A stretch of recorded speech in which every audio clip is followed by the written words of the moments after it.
Avant de visiter mon jardin, je vous propose un rapide coup d'œil dans ma serre. Un peu tard, me direz-vous, eh bien, je n'ai pas eu le choix. Les jardineries étant fermées pour une durée indéterminée, je me suis décidé un peu tard à réaliser mes plans moi-même. On va y trouver des choux de Bruxelles, des œillets d'Inde, des zinnias, ainsi que des tournesols de décoration, des courgettes, des concombres, des tomates et des salades. Avant de parler des nouveautés, voyons les productions qui s'achèvent. Pour les petits pois, la récolte est pratiquement finie. J'ai déjà arraché une des 3 raies. Quant aux fèves, il en est de même. Il ne reste plus qu'une raie sur les 5. Un hiver doux et un printemps sans gelée, la récolte ne pouvait être qu'abondante. Voici mon 3e vaseau de radis, à côté duquel les arômes ne cessent de fleurir.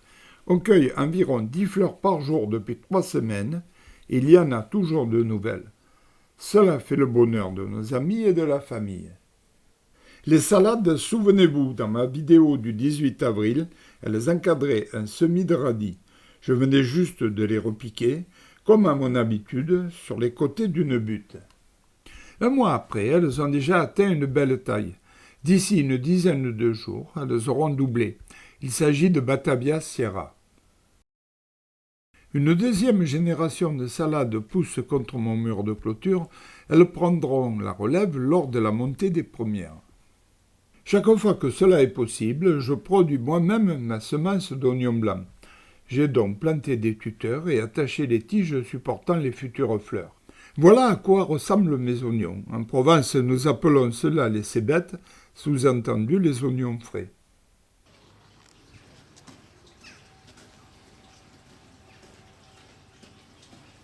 Juste à côté se trouve ma première rangée de haricots verts. J'ai un peu retardé le semis, j'avais peur d'une gelée tardive.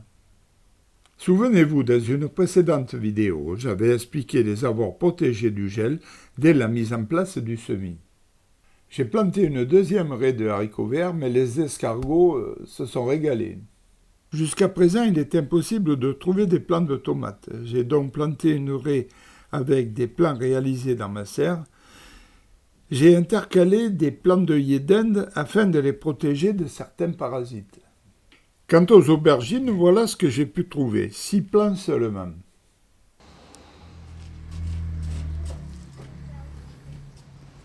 La première récolte d'artichauts s'achève. Cette année, elle a été très précoce. À l'automne, j'ai repiqué une autre variété, les boutons apparaissent. Cela semble bien parti pour la deuxième récolte. En hiver, il nous arrive très souvent de boire une petite tisane avant de nous coucher. Pour cela, j'ai réalisé un petit carré de menthe verte, laquelle est également appréciée fraîche pour assaisonner certains plats. Pour la tisane, je possède un gigantesque plant de verveine. Chaque année, je le taille au ras du sol. En octobre, il atteint les 2 mètres de hauteur. Ses piquets et ficelles servent à guider sa croissance. La soupe aux pistes, dont vous pouvez retrouver ma recette sur YouTube, ne peut se faire sans basilic. Voici les plants qui plus tard parfumeront ce plat régional. En hiver, c'est pour parfumer la soupe de légumes que le céleri est utilisé. En été, il agrémente aussi certaines salades. Quant au persil, c'est pour lui la fin de saison. Les vieux plants sont en train de monter et vont bientôt fleurir. À côté, les jeunes plants viennent de sortir de terre après 3 semaines de germination. Cette vidéo s'achève sur un point positif, le début du déconfinement. Rendez-vous le mois prochain pour un nouveau point sur l'état de mon jardin, d'amateur, je le précise.